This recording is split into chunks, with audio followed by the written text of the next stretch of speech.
Hello, everybody. I'm thomaskranitsas, and I'm a development co-pilot at Topcoder, and I mainly work on API development and microservices. So what is an API? An API, in order to understand what an API is, you have to basically read it the other way. So it's an interface that allows programs to interact with applications.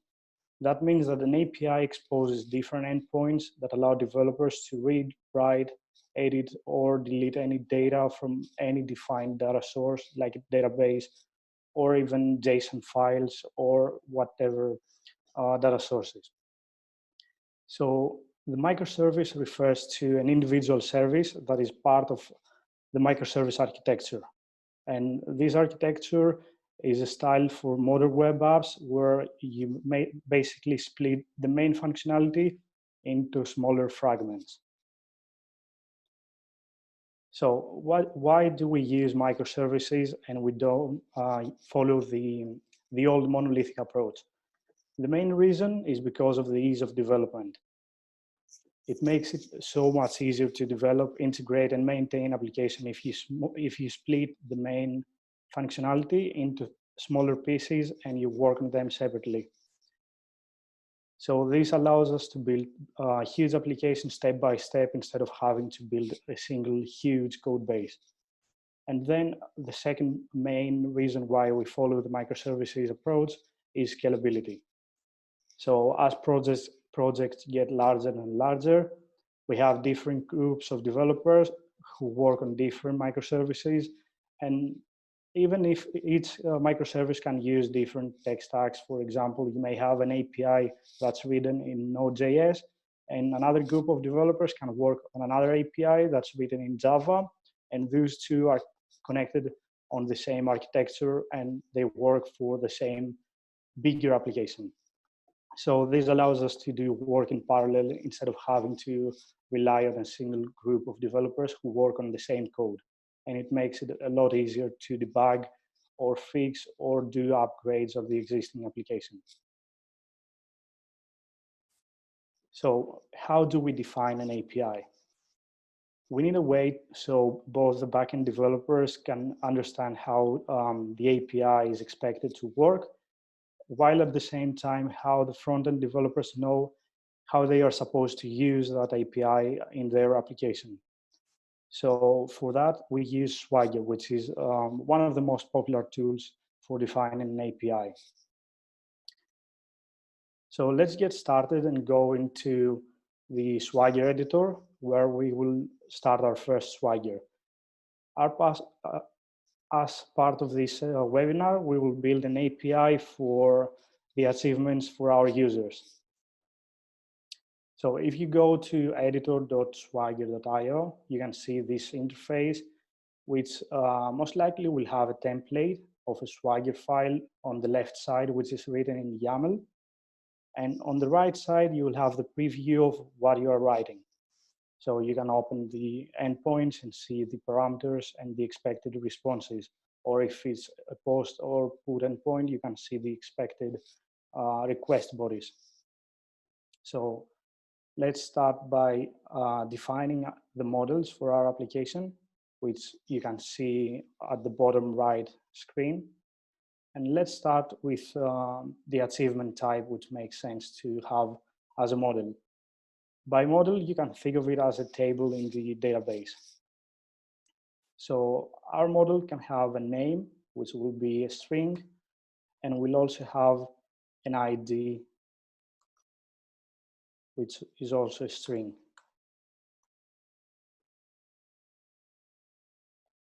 You can expand the models on the right side and see all the details. And you can even put example values for each property.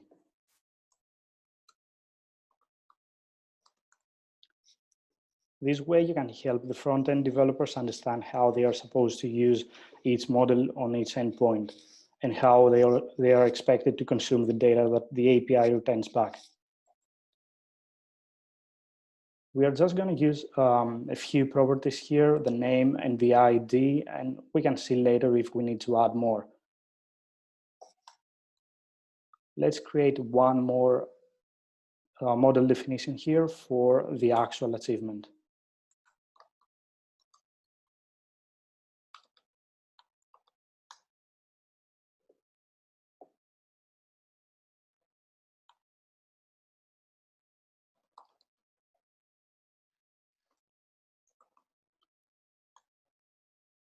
So here we're going to store the member ID, which is going to be a number.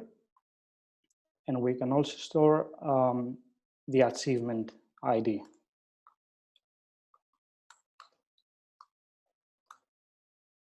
Which is a string, because we defined it here as a string.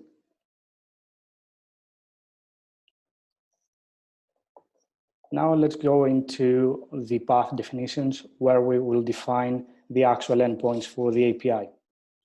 The first endpoint is going to be the achievement types, which is a get endpoint, and will allow us to basically just get everything that's in the achievement types table. We're going to use some tags just to keep things organized. And for this, we're going to use the achievement types tag. I have already defined this endpoint, and it just has a basic response for the response code 200, which is the response that the API returns if everything went well and we got back the data from the database. The response is going to be an array, and each item in the array is going to refer to the definition that we defined earlier. So if you can see, as you can see here on the right side, the expected response is going to be an array, and each item is going to have a name and an ID. Here we're also going to create a post endpoint, so we can create achievement types. Let me update the path here. Actually, we already have that path, so we're just going to move that into the same route. We will use the same tags to keep everything organized.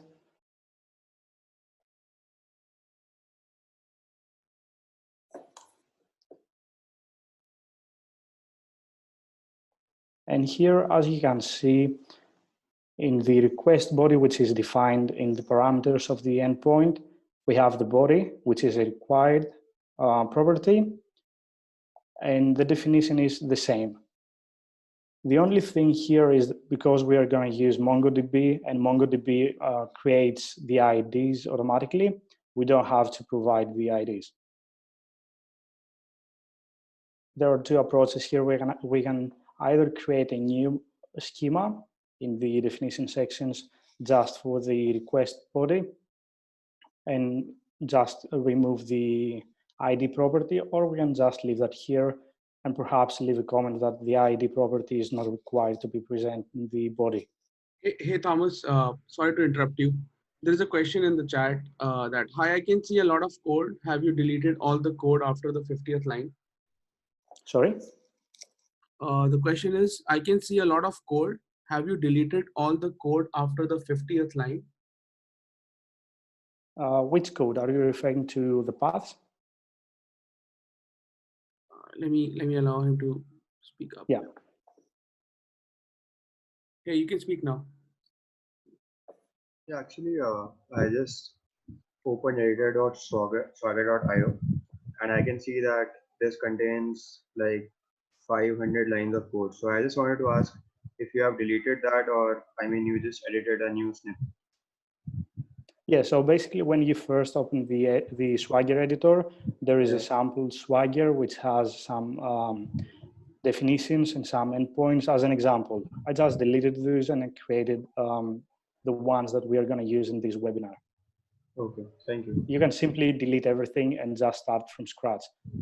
At the base of the Swagger, we just have some basic information about the version, the title, and the description, which is displayed at the top of the Swagger file.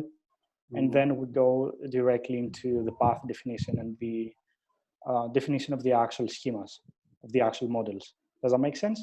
Yeah, thank you. All right, no problem. So here we also have the post endpoint, which we will use to create the achievement types. Next, we're going to define the next set of endpoints that will allow us to access, update, or delete any existing items.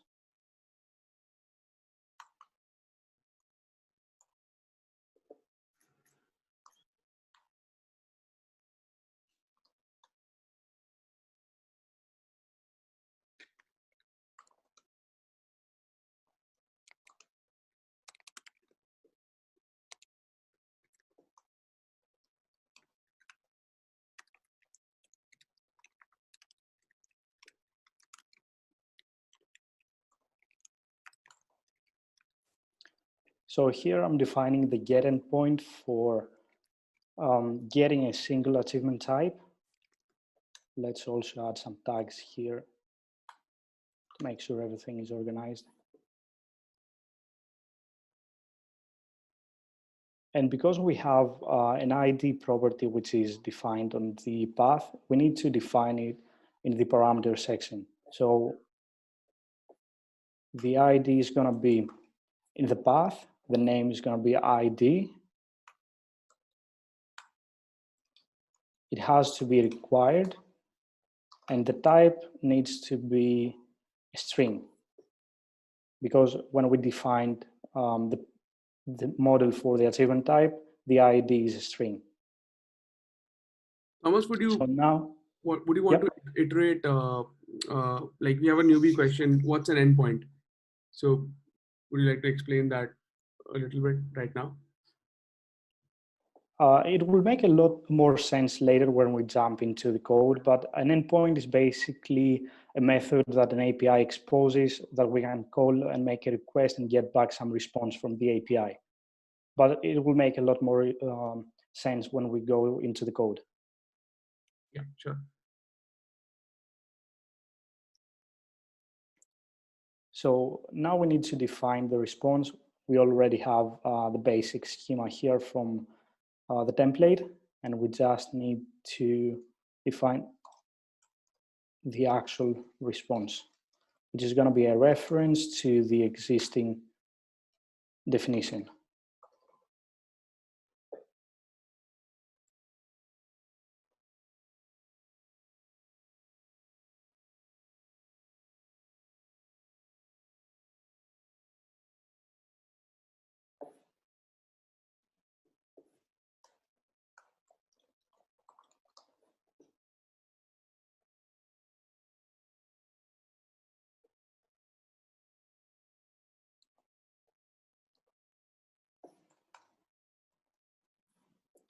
All right, so as you can see now on the get endpoint, we have just one parameter, the ID, which is going to be on the path of the endpoint.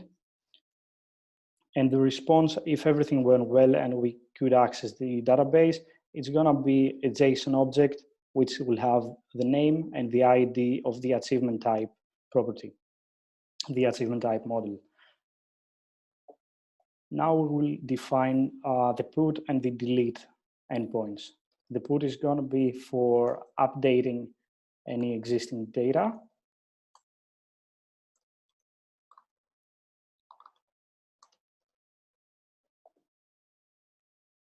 And I will just copy and paste the same parameter as it's exactly the same with the get. But now we also have a request body. So we also have to define the body.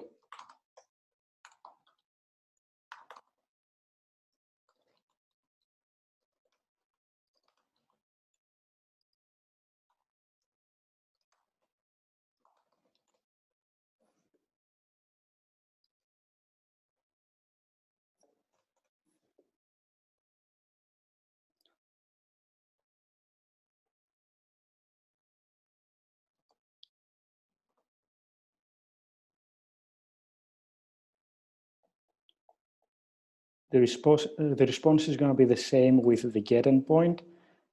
The API will return the updated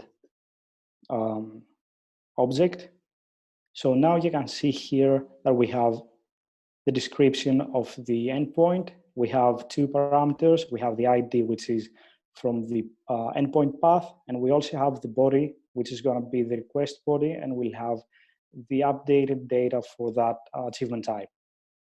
And the response is going to be the updated object. But instead of 200, let me check something. Yeah, so we have different status code. We have 200, which means okay. And we also have the 201, which makes more sense to use it in the post endpoint where we create some data, which basically means that something was created. So we're going to use that here. And also here, we need to return the created object.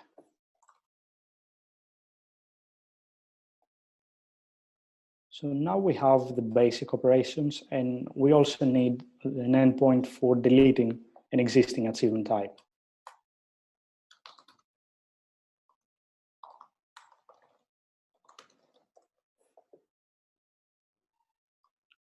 As you can see, most of the data is the same for the same group of endpoints.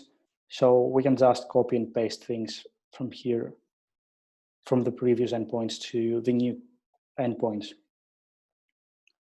Here we just need the ID, which is going to be in the path.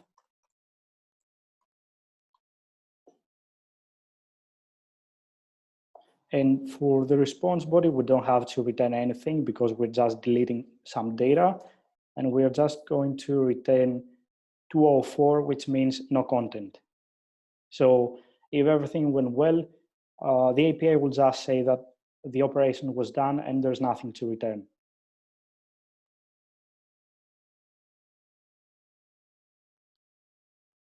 So now we have the basic endpoints for creating, getting, and modifying achievement types. Let's go and create the endpoint, the group of endpoints to actually assign achievements to members.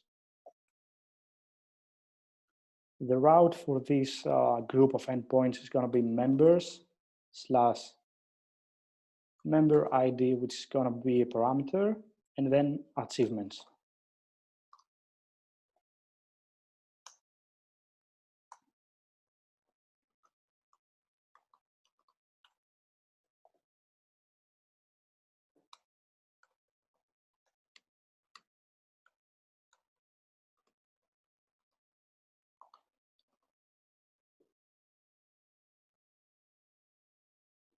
Here we're going to create a new group using the tags to keep everything organized. So now, as you can see, we have one group for the achievement types, which has all the endpoints related to the achievement type model.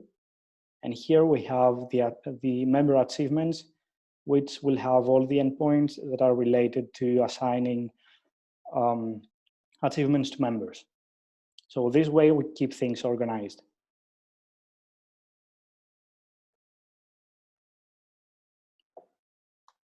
So now in the response of this endpoint,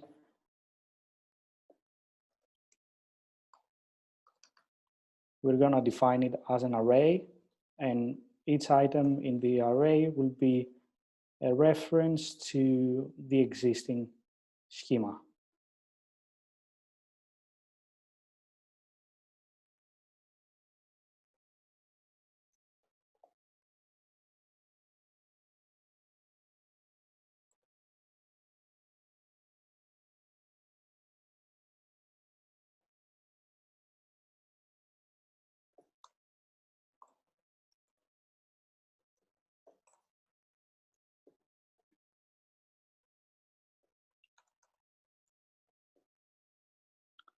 All right, so as you can see now, the response is expected to be an array, and each item in the array will have the same format as the achievement definition here.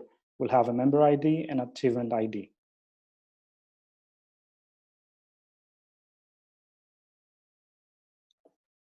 Here we can see an error because we forgot to define the member ID in the parameters.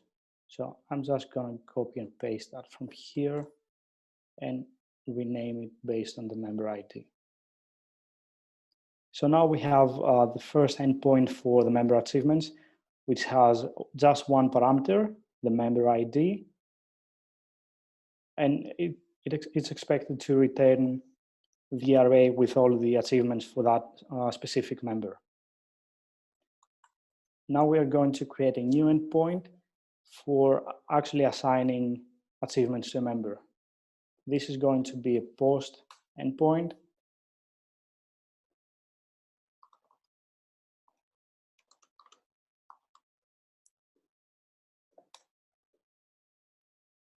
We will put it under the same group.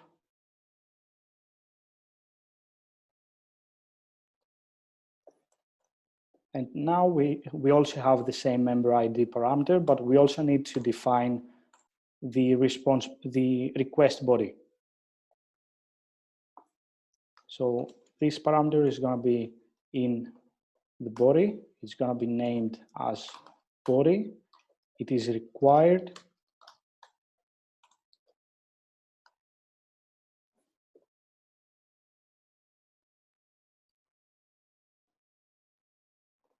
And the schema is based on the achievement definition.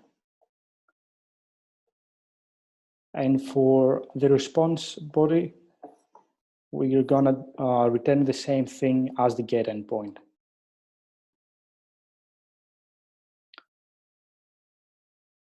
So now we have the second endpoint defined, which is going to be used to assign achievements to a specific member. Let me fix a typo that I just saw.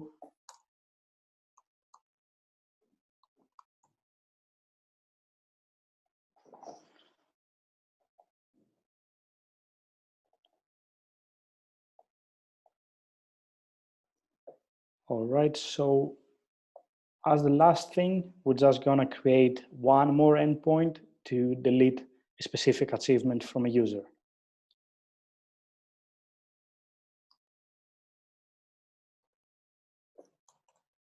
Now the route is going to be members/member ID/achievements/achievement ID. And this is going to be a delete endpoint.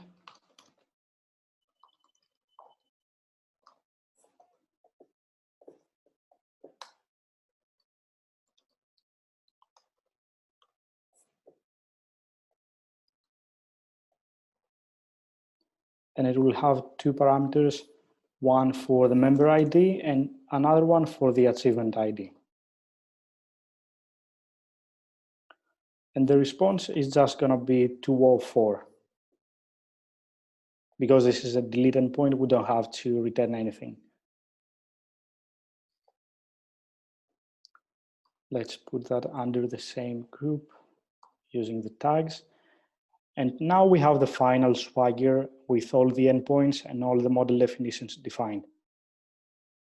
Are there any questions so far related to Swagger? No, not related to Swagger. We have a question related to authentication. How does auth works in microservices? But I think we can bring it up later.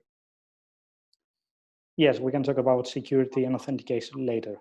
Yeah. So now that we have everything defined in the Swagger. Sorry to interrupt you. Do you want to take us through the structure once again, just scroll up and just take us through the structure of the whole Swagger once again, and so that. Sure. So at the top of the Swagger, we have the basic information, which is related to the Swagger version and the version of the definition of this API. And everything that you make on the left side immediately reflects on the right side. So if you update something here, you can see everything on the right side getting updated. So here we have the basic information, like the version of the API, the title, the description, and perhaps some other information like the license, or we can add the author and more. We also have some basic information about the host, the base path, the schemes that the API supports, for example, HTTP, or we can also add HTTPS if the API supports both. But for now, let's keep it just with HTTP. And we also define the format that the API is using, is consuming, and produces, which in our case is going to be application JSON. Then we have the path definition, but before we go into the path definition, let's scroll to the bottom and go to the actual definition of the models. This makes more sense, but I'm not sure why Swagger chose to put it on the bottom. So here we have the definition of our actual models, or you can think of them as tables, depending on what type of database you're using. But since we're going to use MongoDB in this webinar, I'm referring to them as models. So each model will have properties property, and underneath the properties, we define each property of the actual model. And we can put example values, or we can just define the format of each property. Now for each endpoint, we need to define the route endpoint, and then we define each method that the endpoint supports.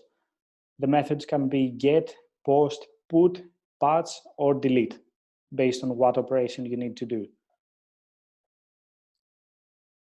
So Okay. Take this one as an example. This is a basic get endpoint. For each endpoint, we use tags to organize the endpoints into groups.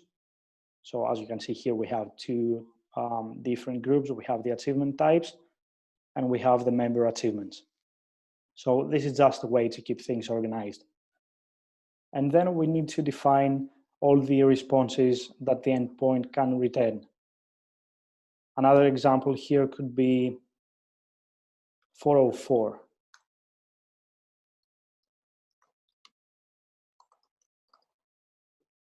Which is commonly used for when you couldn't find the entity you're looking for. But in this example, we're just going to use the basic 200 responses. And then for each response, you need to define the schema of the expected output. And here we're just using references to the created definitions here. Instead of doing that, you could simply copy everything from here and put it directly into the schema. But we do that because if you create too many endpoints, it doesn't make sense to just copy and paste the same code. You can just use the definitions and reuse the same code again and again. Right. Yeah. And here you can see how we use the path parameters. For example, in this endpoint, we have the ID parameter, and we just defining it in the parameter section of the endpoint definition. So it's a very basic method to define an API. Yeah. Thomas, you have a question, and that is, isn't the member achievement ID redundant with the achievement type, achievement ID, since achievement IDs are unique? Yes. So we are going to use the achievement ID later to validate the input from the user. So this is going to happen in the code. Hope it Does answers. that make sense? Yeah. Yeah, Arnie, I hope it answers your question.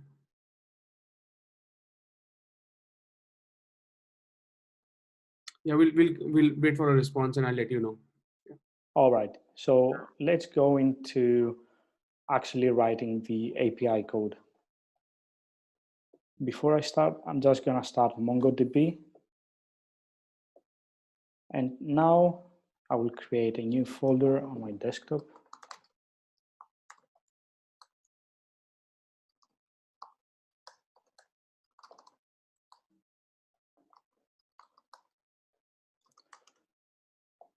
And I'm going to create a new project using npm init. I will leave everything as the default here.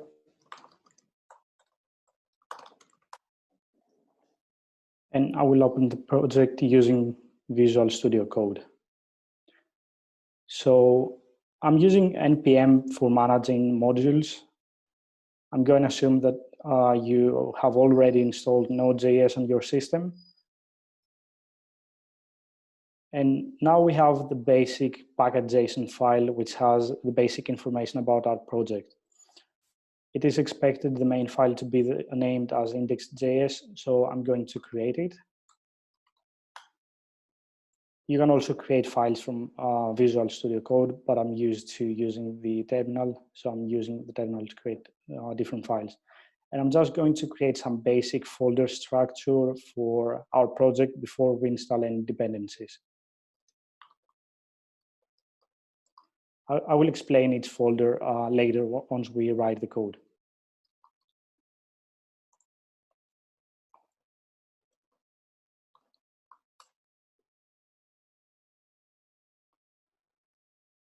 So now we have the basic folder structure, and I'm going to install the dependencies that we're going to use to create the API. For this API, we're going to use Express.js, which is a module that allows us to define APIs. So I'm going to do npm i-s to save everything into the package.json file, and I will install Express and a few other modules.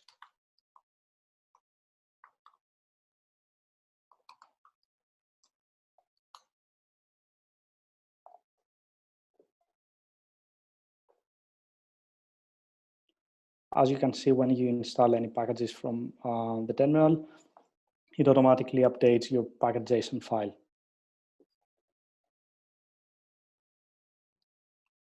I will keep index.js open as this is going to be our main entry point for the app.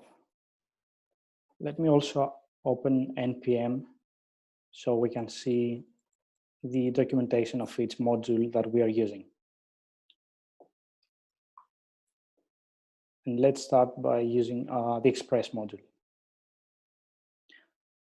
So most of the modules that you find on npm have a very good documentation, and they have instructions on how to use each module.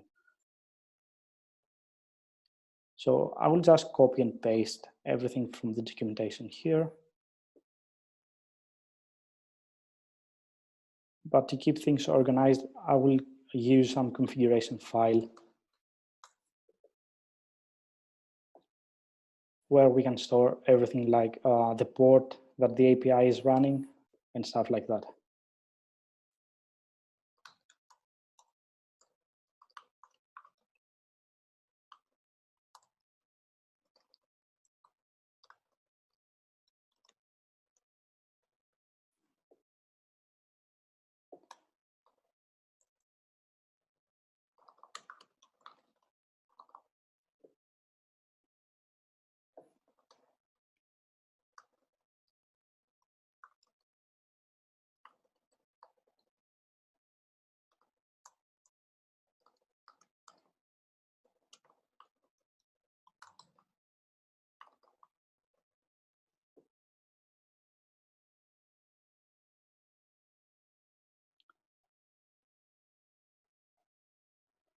So now we have the very basic API using Express.js.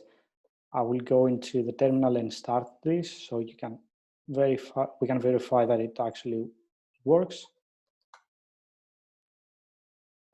I also need to update the package.json to have a start script, which is simply going to be node index.js.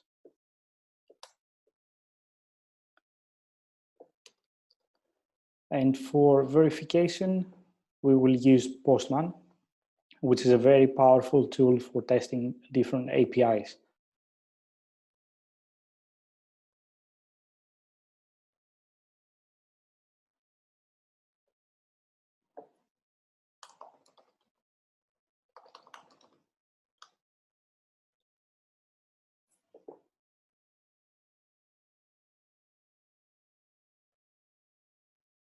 So if we just make a get request to localhost on port 3000, which we used here, we should be able to see the hello world message. So now let's go right into this and start building our actual API.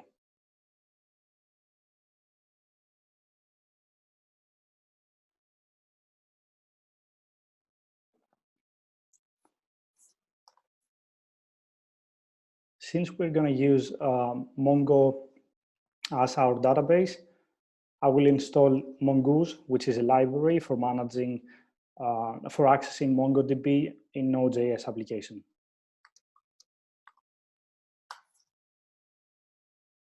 And let's open the documentation for Mongoose.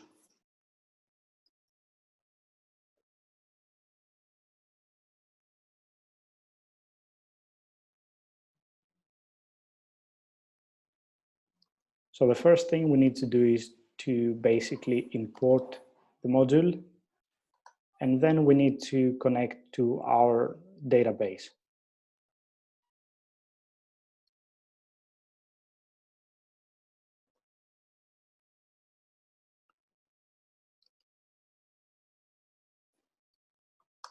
We will also use the configuration file here to keep everything organized and properly documented. Thomas, there's a question. Can we use Swagger instead? What do you mean? I think he means like. There is a module that allows you to generate an API based on the Swagger definition. Yeah, I think he means that. There's a node module for that. Yeah. I think this is a CLI application that takes as input the Swagger definition and automatically creates from their starter pack a base code that has all the routes and the services for each endpoint. Okay. I think we can actually add that as a topic for probably for the second webinar, and like see if members want to see that too in action. Yeah. Yes, we can demonstrate that, but this is basically the same thing as using a starter pack. So instead of writing everything by your own, you just use a CLI that generates a starter pack based on the Swagger. Right. Yeah. All right.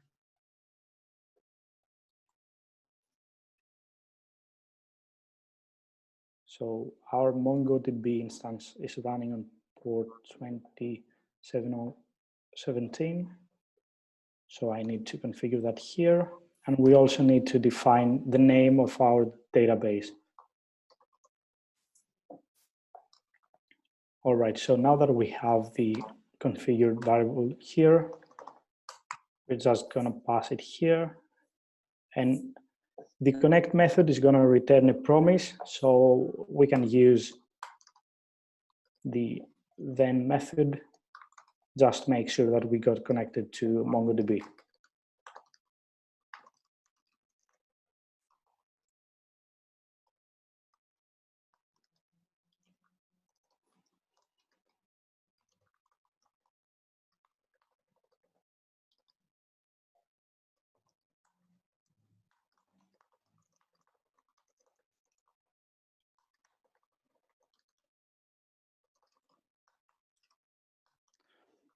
So here, what I'm basically doing is once we get connected to the database, it should just print connected to DB. Otherwise, if there was an issue connecting to the database, for example, if I forgot to start the MongoDB instance, it should print that it failed to connect, and it should just exit the process.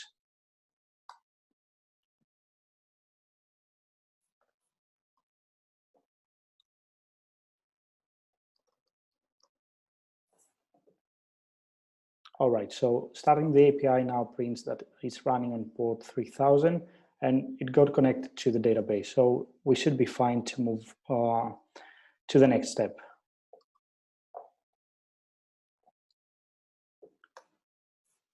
I will import a few more modules here that are related to parsing the request bodies. For example, we're going to use the body parser module.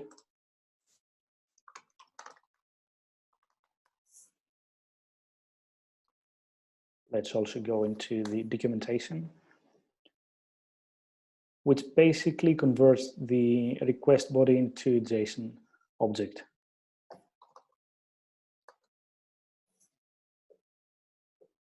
And here we can see how we can use this module.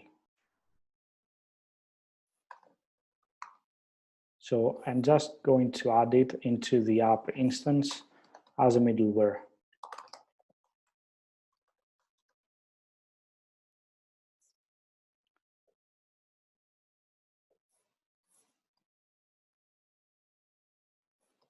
Another very useful module is the course, which allows you to enable course into the API. I will also install this and add it to the Express instance.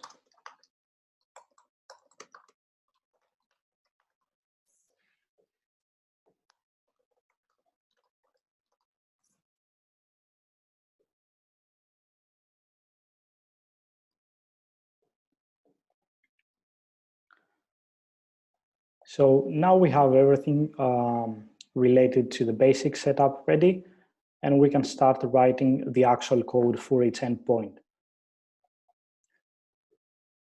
My approach when writing an API is to go and define the model first and then writing the endpoints. So we have two models here. We have the achievement type and the achievement. I will create two different files here.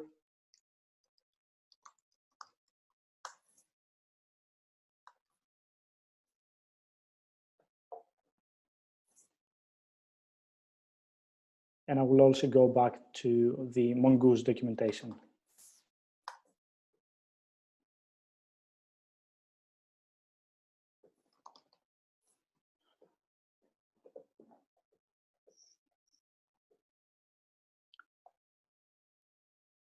So here is how we can define a schema using the Mongoose library. So we can create the models that will be saved into our database.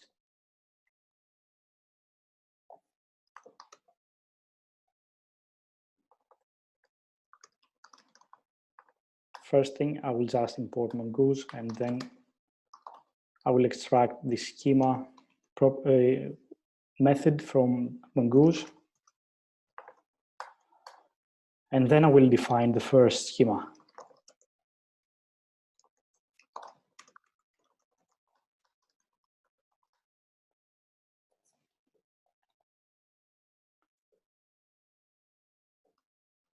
For this model, we just have a name property, so we just need to add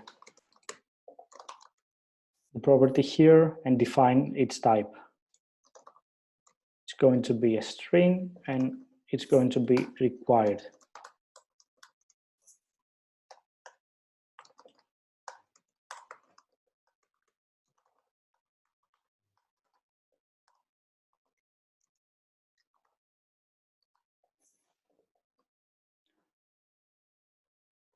And this is basically the way to create a new model using Mongoose. Now we have we are done with the achievement type schema, and we can go on and create the achievement schema. I will just copy and paste this and simply modify it.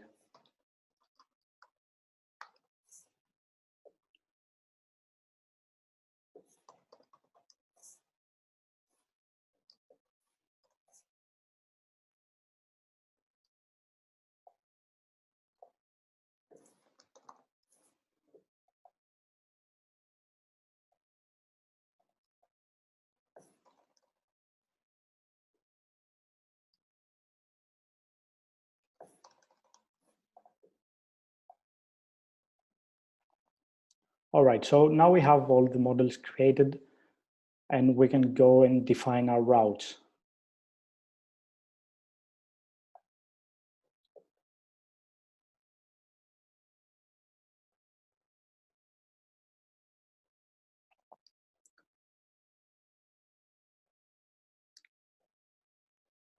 So the first route that we are going to create is the get endpoint for achievement types. We can remove the endpoint from the example, and we can start creating our first route. This is going to be a get endpoint.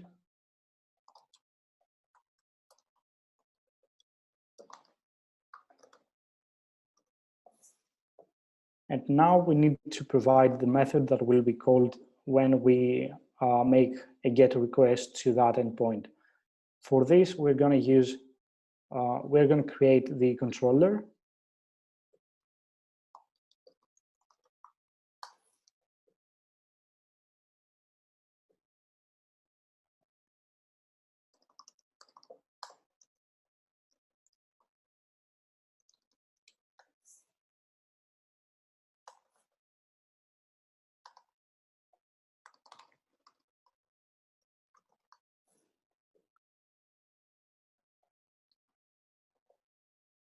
And we also need to create the service for the achievement types.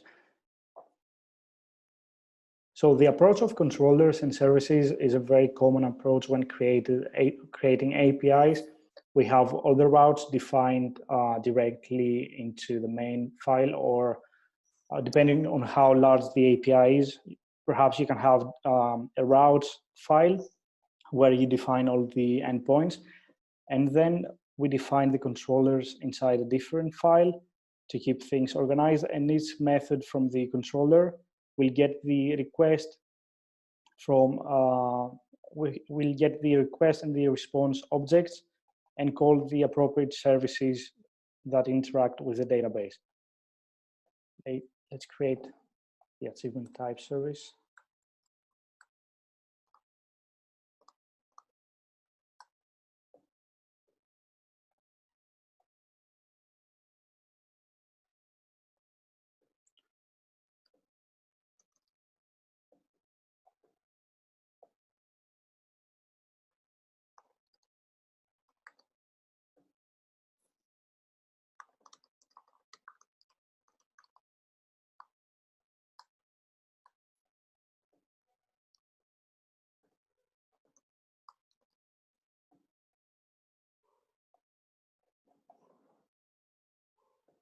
And now we need to define the method that actually interacts with the database using the model. We'll start by importing the actual model.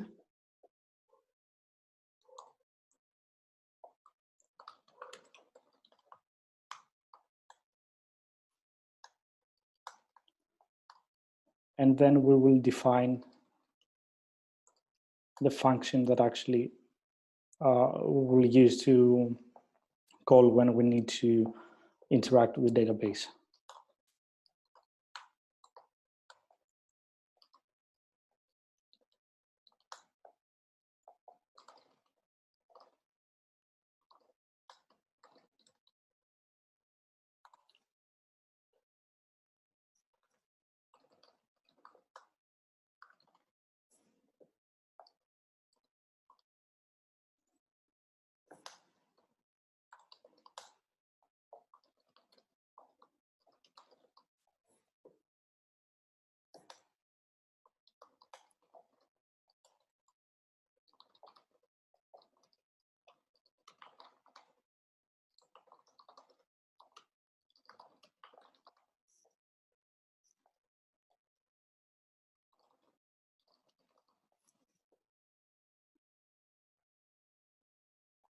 And because we are using async here, we need a way to be able to use async in a way. So we will use the module CO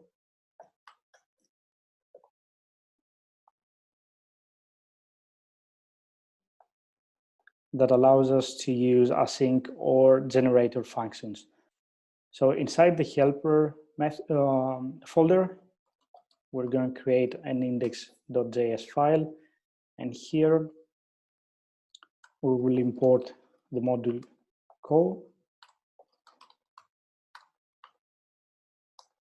and create a helper method for converting the controllers so we can use async and await.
And now in the controllers, we're going to import that helper method.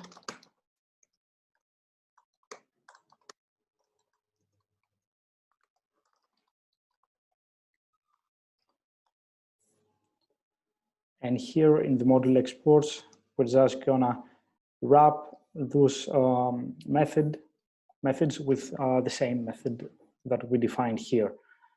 So we're just gonna say wrap route, and then we're passing the actual method.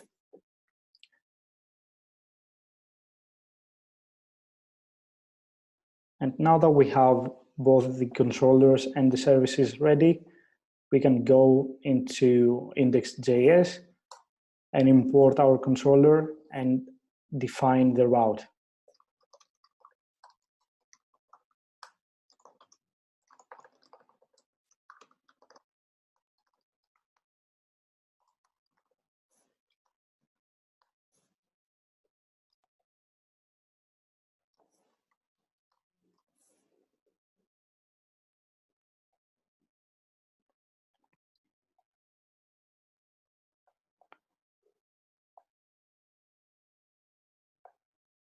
Let's go into the terminal and see if it's working.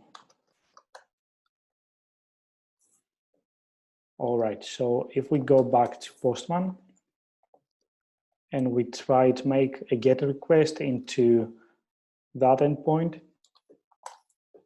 we should get back an array with all the data. And since we don't have anything in the database, it's just an empty array. So now we're going to create the endpoint for creating an achievement type.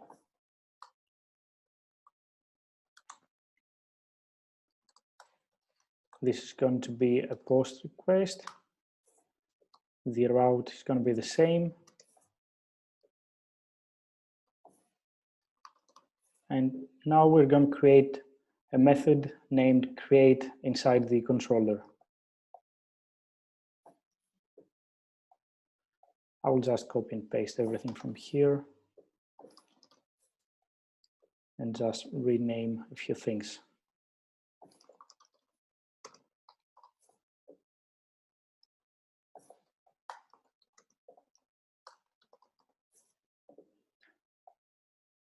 Here we have all the data into the request body, so we need to provide that into the service. So Express.js will have the request object, which will have the body property, which will basically be the actual request body. So now we need to define our service, our method in the service.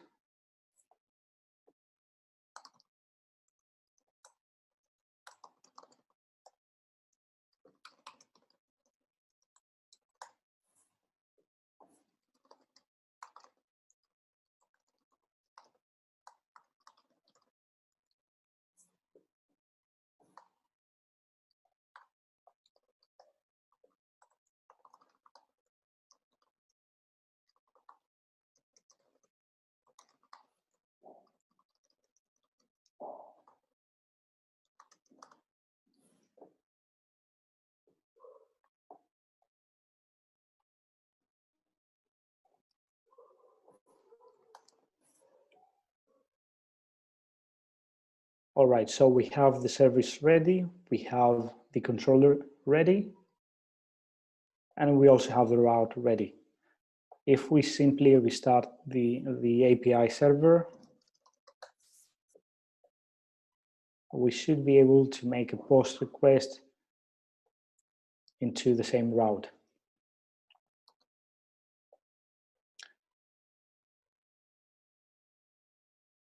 As a request body, I'm going to pass the JSON object, which needs to have a name property.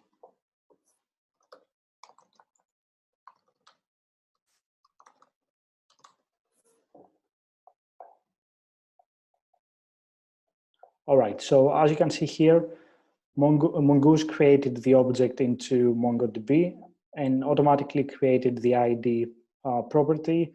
And also Mongoose creates this _v, which is related to the version. And if we go back into the get endpoint and make the same request, we now have the same object that we previously created into the response. And if we create a new one and we make again a get request, we can now see both here. Do we have any questions before I move on to the next endpoint? We don't have any questions in the chat, but I think if there's something that comes up, I'll just buzz you, Thomas. All right, thank you.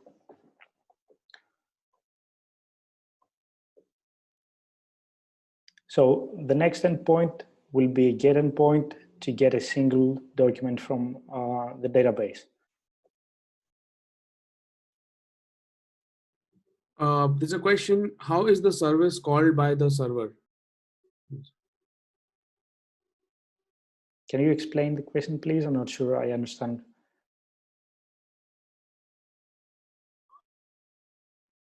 Ernie, I'm going to allow you to talk, and you can like speak up. You are comfortable.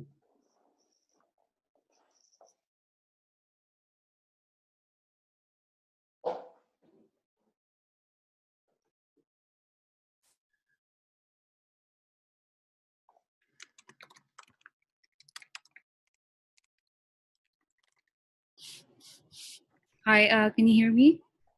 Yes.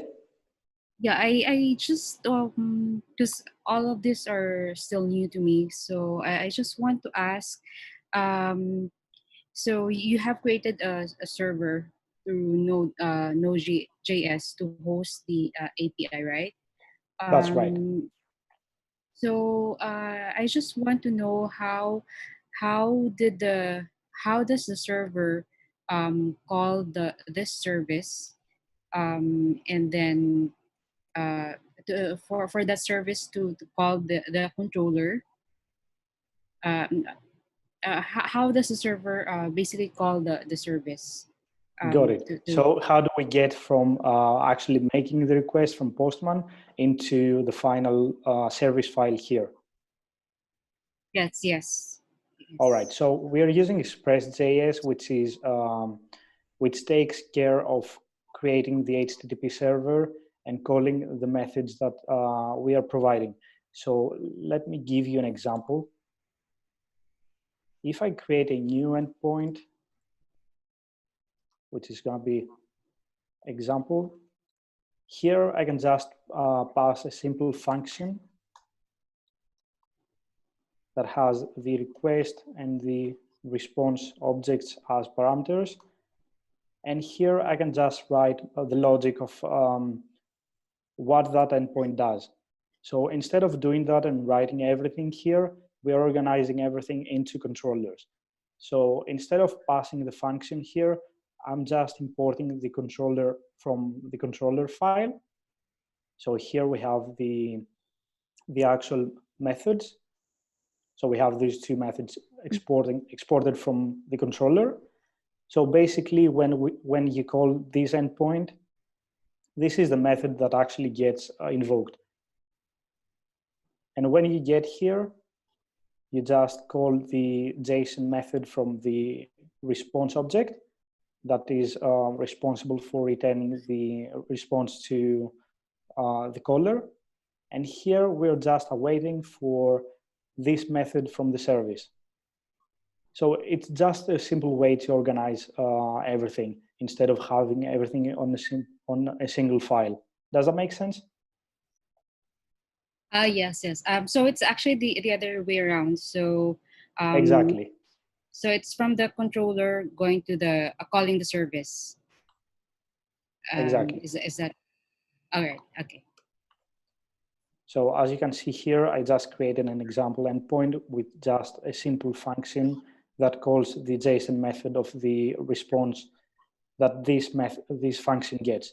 So if I just restart the server and just call this example endpoint, I get back the response without having to go through the controller and the service. So it's just a way to keep things organized. You don't have to do that this way, but it's a very clean way to keep everything organized. Okay, great. Thank you. You're welcome. So let's go into the next endpoint, which will be for reading a single achievement type. And this time, let's start the other way around. So let's create the method into the service first.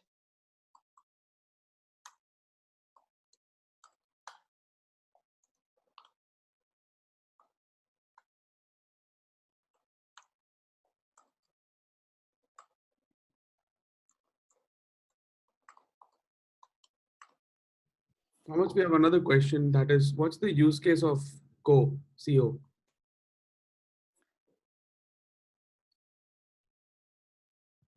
Give me a second to write the description of this method, and I will explain what is the CO.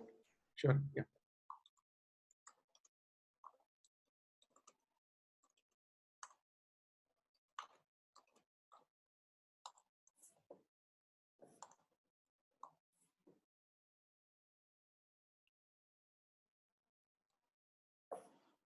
All right, so before I go into the controller, let me explain what the CO does.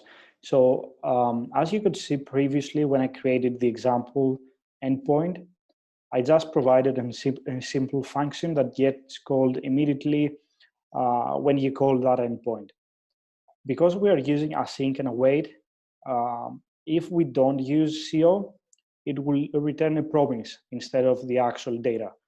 So what CO basically does, it waits for the result from the asynchronous function before it moves on to the execution of the next method. So it forces the controller to wait until it gets the data back from the service before it returns everything into the response. Does that make sense? Yeah, thanks, Thomas. You're welcome. All right, so now we have the method here in the service to get a single document based on the ID, and we're just going to create the method into the controller.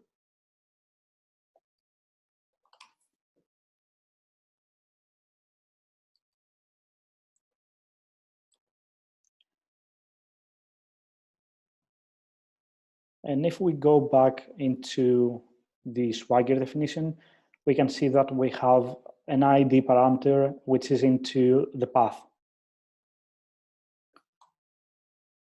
Express.js doesn't use path, it uses params, so we need to access that by calling rec.params.id. And now if we, first we need to export this method. And if we go to define the route,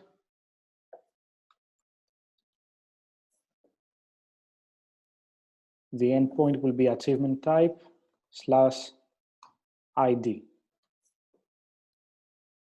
Now we just need to provide the method that is going to be called when we call this endpoint, which is the getSingle.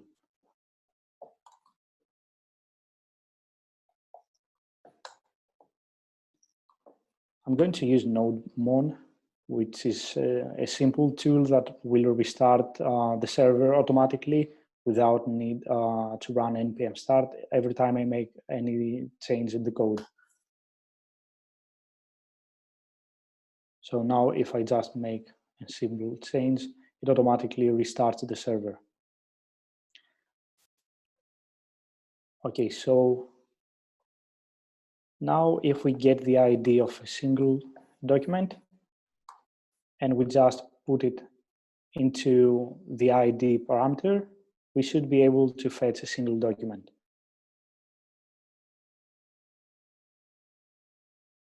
So it was that simple to create the next endpoint.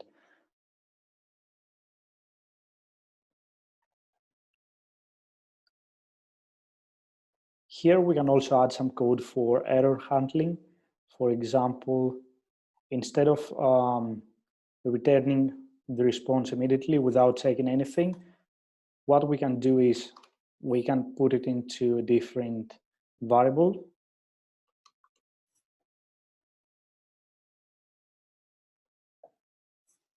And then we can check if it's defined.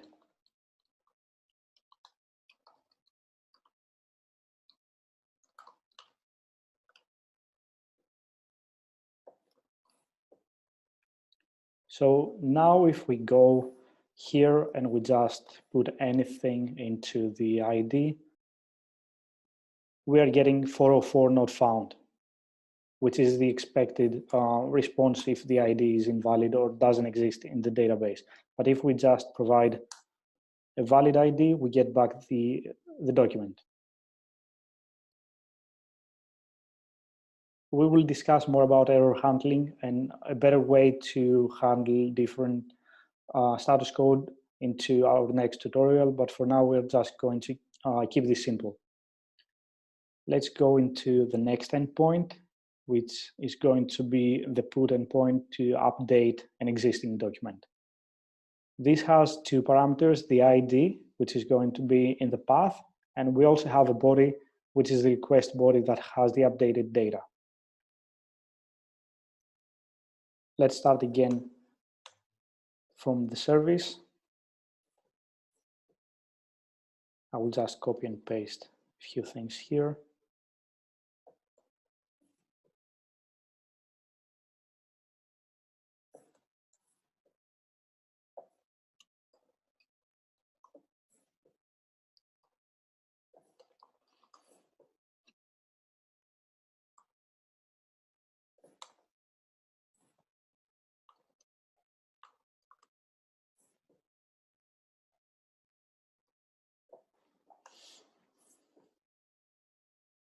So here what we're basically doing is, first we're fetching the document from the database based on the ID. Then we need to check if the document exists, if the ID is valid. So if it doesn't exist, we can throw a new error.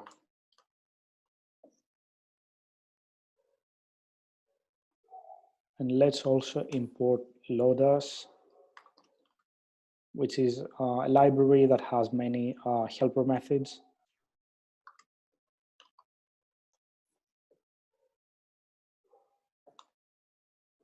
So if the document doesn't exist, it will throw an error. Otherwise, we will extend the existing document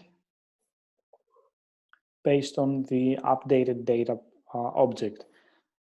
But here we need to make sure that we omit the ID so we don't allow any user to update any record ID.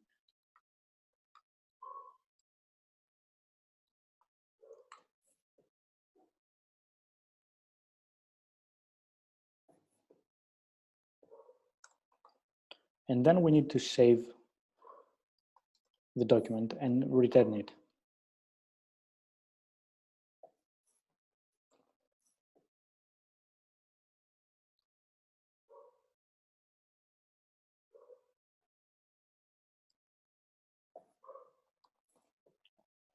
Now that we have our method into the service, let's go and create the method into the controller.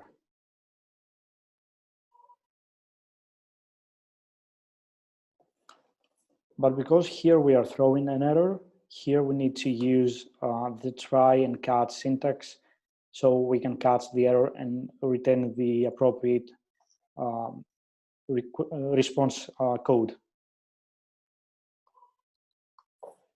I will just remove everything from here.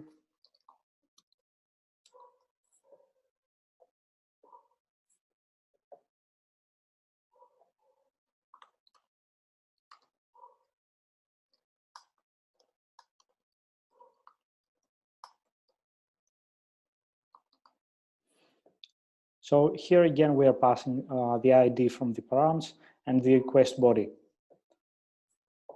And in case of an error, we will just send a status code of 404.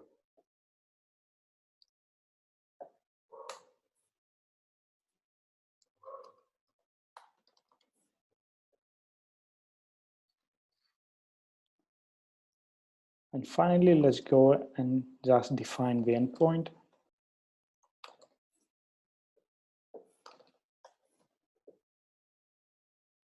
And test it.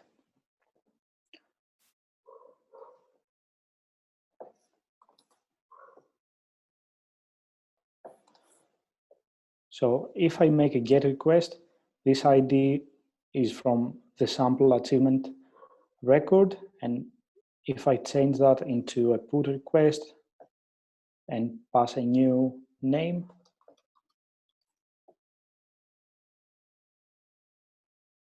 it returns the updated document. You can see that the ID is the same because it's the same record. And if I now try to fetch everything, you can see that the record got updated.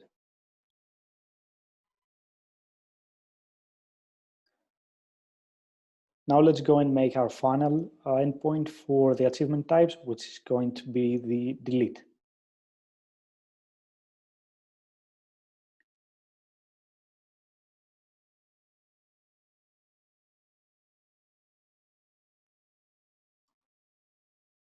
Again, I'm going to copy and paste some code from here. Here we just need the record ID.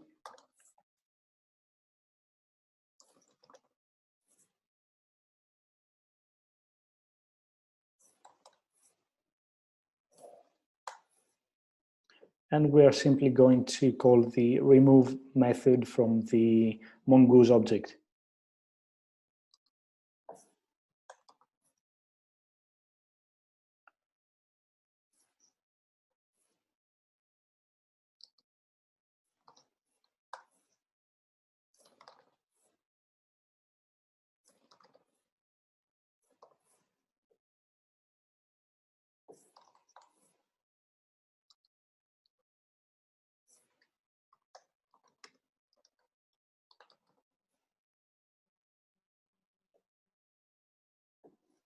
And finally, we'll just have to define the route here.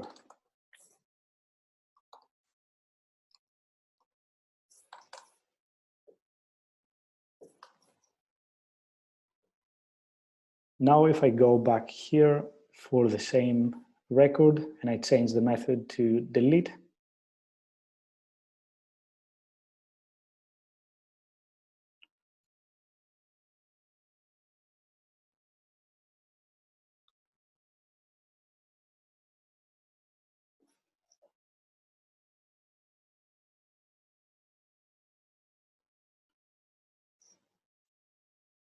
it seems like I did something wrong here.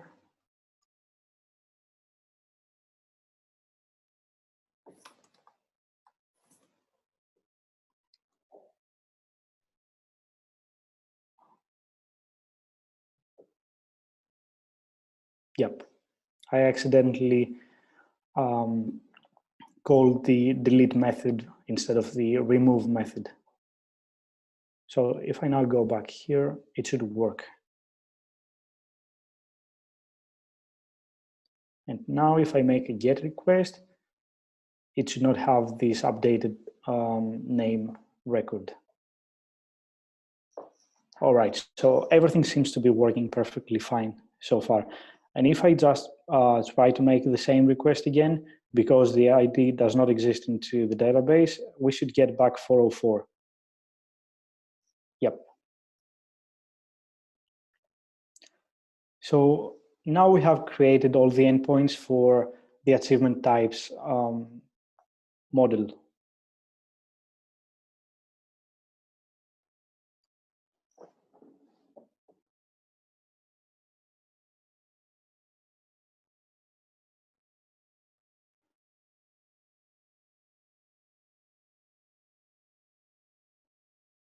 Next, since we're working on a different group, we're going to create new files for the controllers and for the services.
So first, we need to create an endpoint that we will use to get all the achievements for a single member.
As you can see here, different controllers will have pretty much the same methods. For example, here we have a getAll method that is supposed to return back all the data from the database. So it's exactly the same method for the achievement type and the achievement.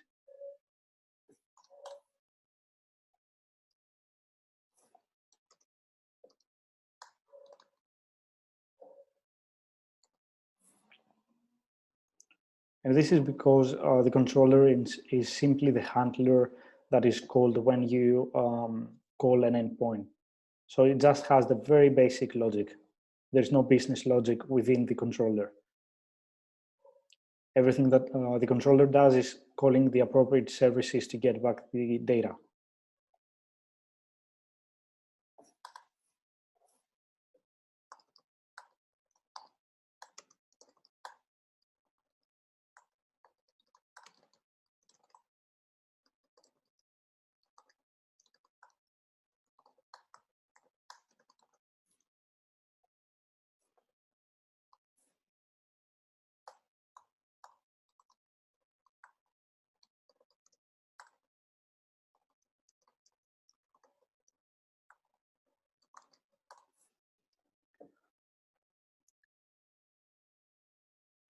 So here, because we have a member ID in the endpoint parameters, we also need to define it and provide it in the controller and the service. So here we already have it as a member ID, and here we need to access it as rec params.memberid.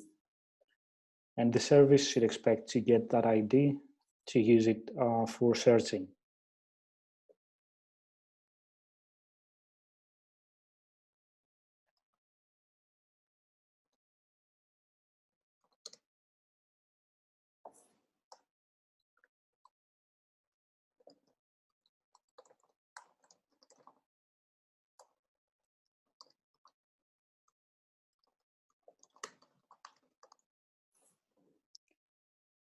So now that I'm calling the find method from Mongoose, I'm just passing the member ID, which is a property that the model should have.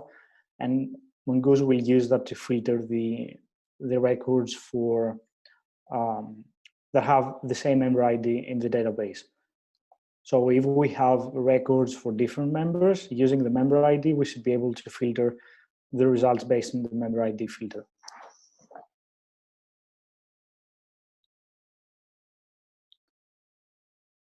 Let's go and quickly test this endpoint just to make sure everything works.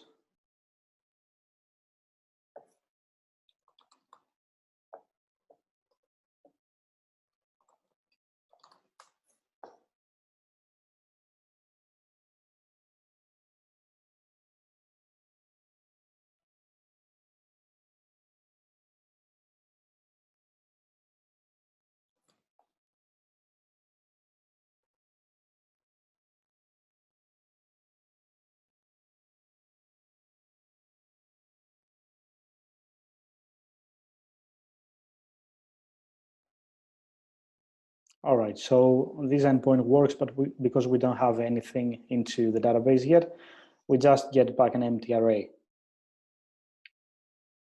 So let's now create the endpoint to assign achievements into a member.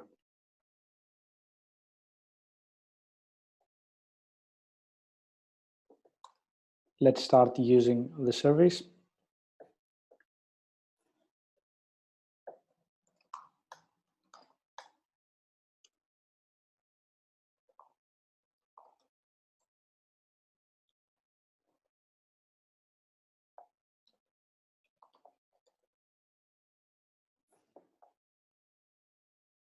Here we have two parameters. We have the member ID and the body. So we also need to define those here.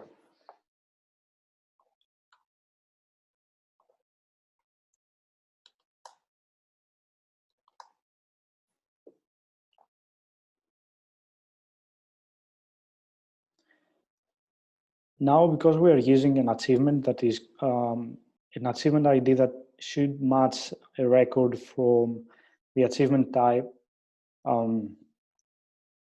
model, we need to make sure that it is a valid record. So we also need to import the achievement type model.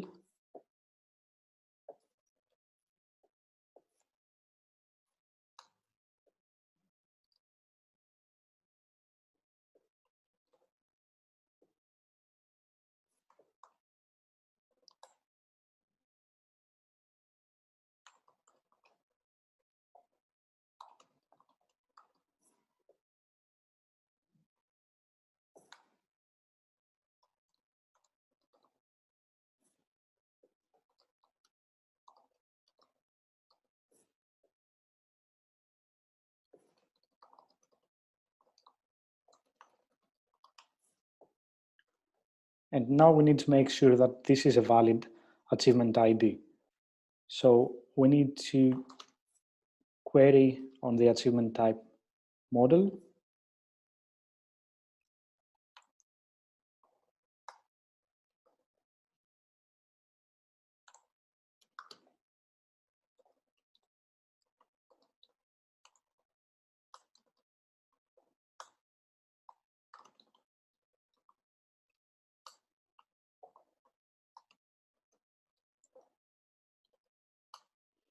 And if it's invalid, we just throw an error.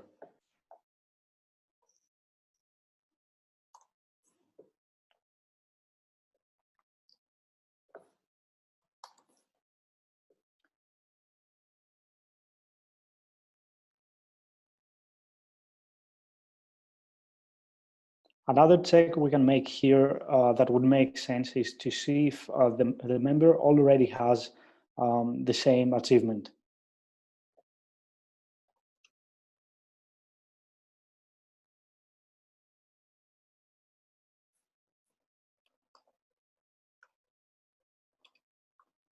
So here we are just going to query the achievement that has the member ID that was provided and the achievement ID.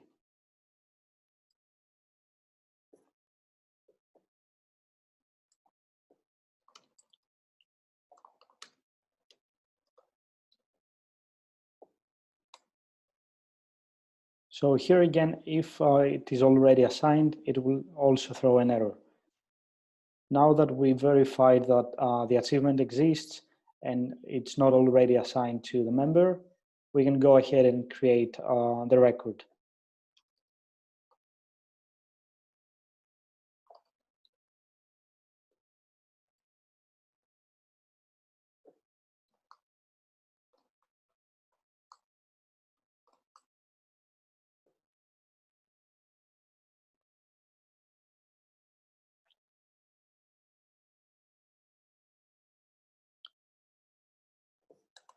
Here we also need to create the method into the controllers.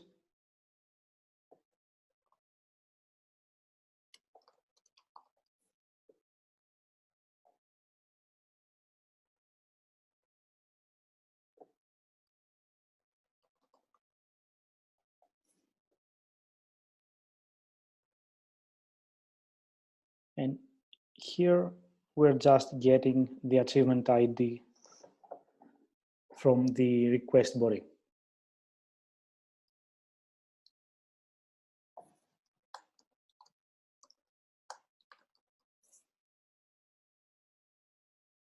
So now if we define the endpoint, which is going to be a post endpoint, and we just pass the new method that we created, we should be able to do a post request here.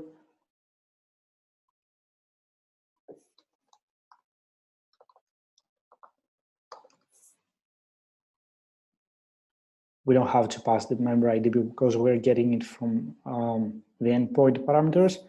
So we are just going to get a valid ID from here.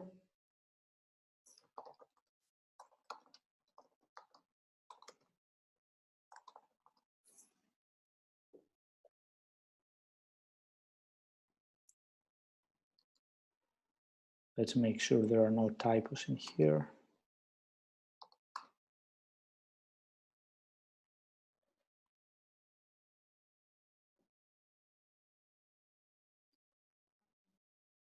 It seems like there is some typo.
I think because I modified the model, I may have to drop the database and create it again.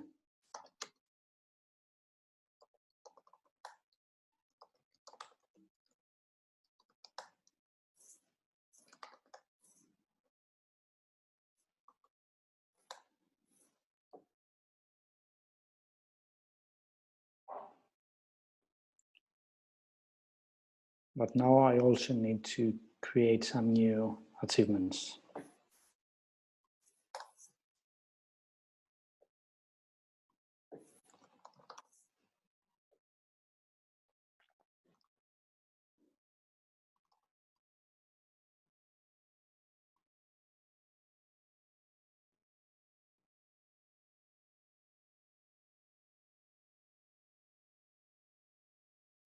Thomas, Arnie says, I think the schema name in the achievement model is not correct. It should be achievement only, not achievement type.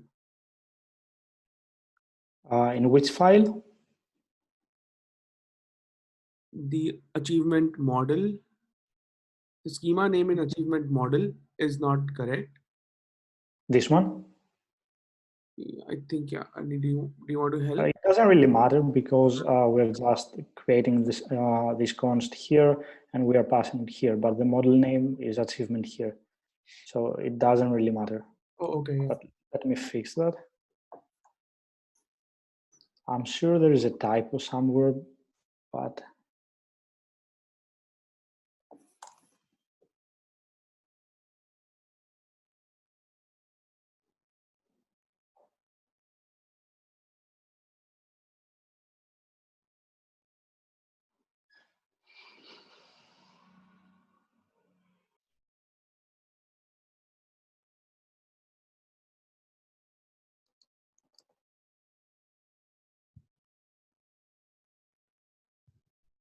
it says on line 21, but there's nothing here.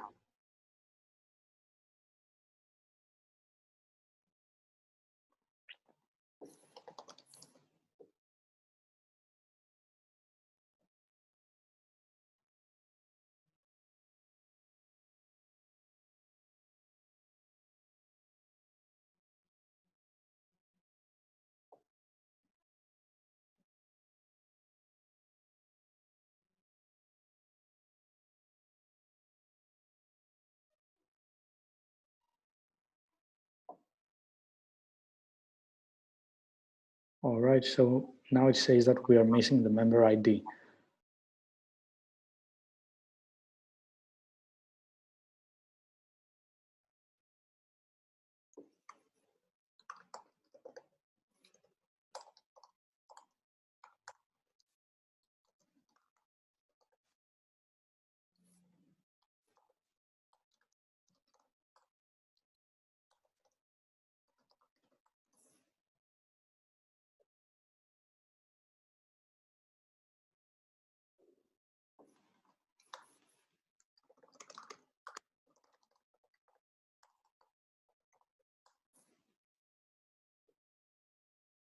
All right, perfect. So the thing is that I was passing the member ID as a string. Oh, okay. All right, so let me drop the database again.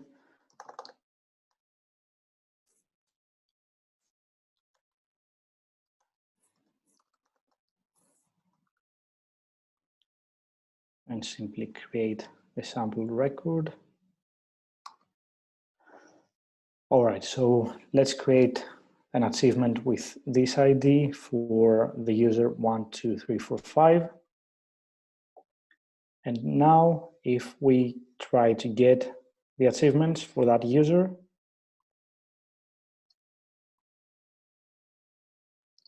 there's also a typo here. All right, now it works. Perfect. Awesome. So now we have the endpoints to get and create achievements for a user. If we go and create one more achievement,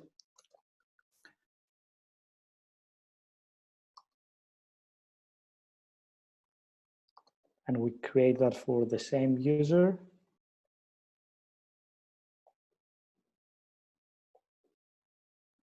now the user has two achievements. And if we try to create the same achievement for the same user, if everything works correctly, we should get an error. But it doesn't work.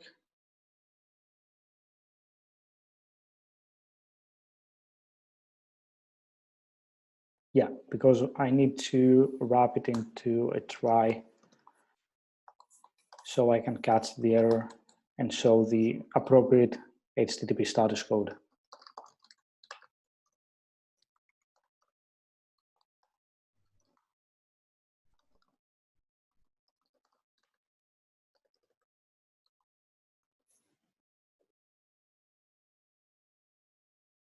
All right, now we get 400 bot request because this already exists.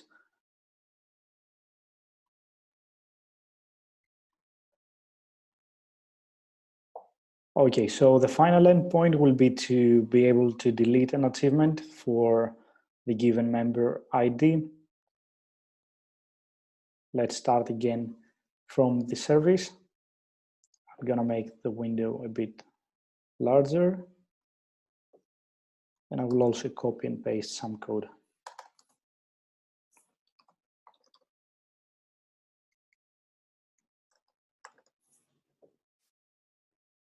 The parameters that we expect to get here are the same. We need the member ID and the achievement ID. So I'm just going to rename the method.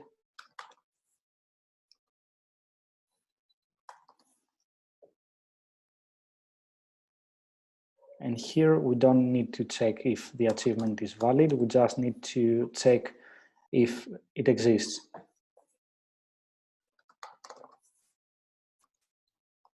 So here we need to change that.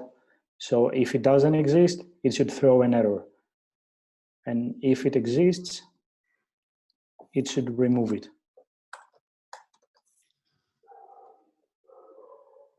And if we go back to the controller, I will copy and paste the previous method.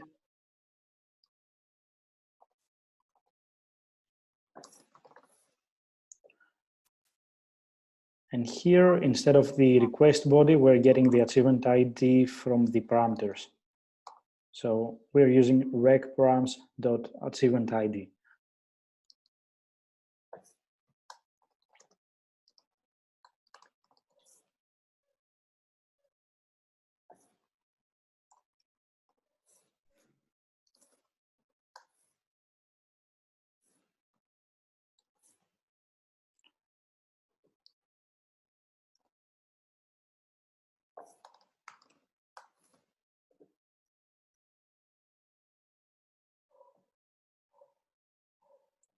All right, so let's make a GET request and let's try to delete this one.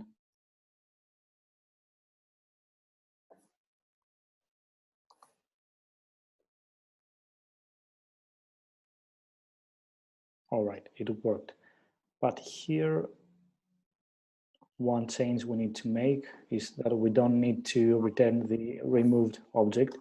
We just need to send status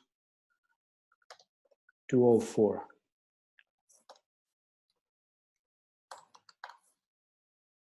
And same thing, it should happen here.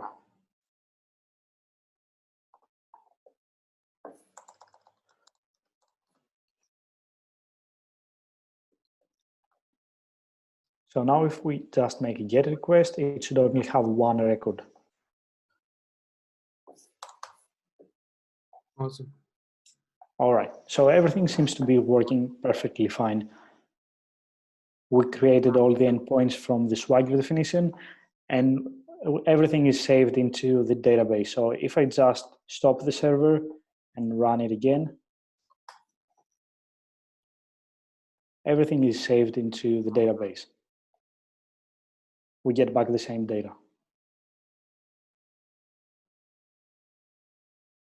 Awesome, thanks. Thomas, we have some questions. Would you like to take them right now? Yeah. So why did you implement assign achievement function asynchronous? Because we need to wait until the record gets created into the database. Okay, yeah, that makes sense. And the other question is from Rizwan. Is it advisable to write complex business logic for relevant data from database in the controller itself or elsewhere?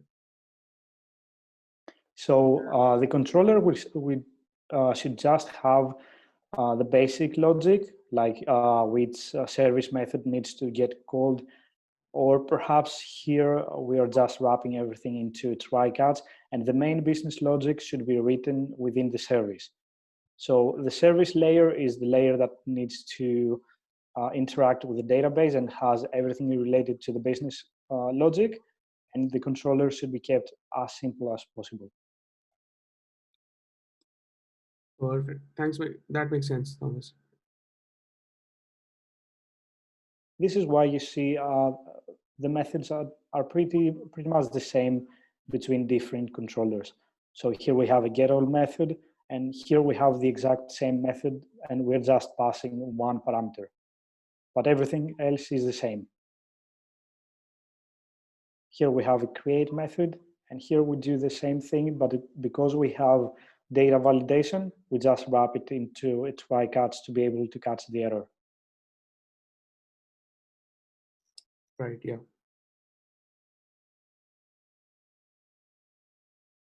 Do we have any other questions? Not as of right now, Thomas. You can continue. I think that was all for now. We created all the endpoints from the Swagger file. I think the next steps would be to integrate the API with third-party API. For example, we can add some validations to call our top core member API microservice and verify that the member ID does exist and it's valid. But I checked previously and there's currently an issue with the member API and it doesn't return some data. Okay. Yeah. Cool, Thomas. I actually ran a poll while you were, and I'm still sharing the results. So members are looking for security, best practices, deployment using Docker. I mean, they are pretty much looking for all the topics you had told me to ask them. So we'll plan the second webinar in May, and then we can come back with you explaining them about these topics as a follow-up to this. Awesome, that's great. Yeah, so in the next webinar, we will talk about security. We can add some endpoints that require authentication. And if you call those endpoints without authentication or with invalid JSON web tokens, you should get back the appropriate error message. And we can also do the integration with our APIs. So we can also add that to the next tutorial. Yeah. Thanks, Thomas.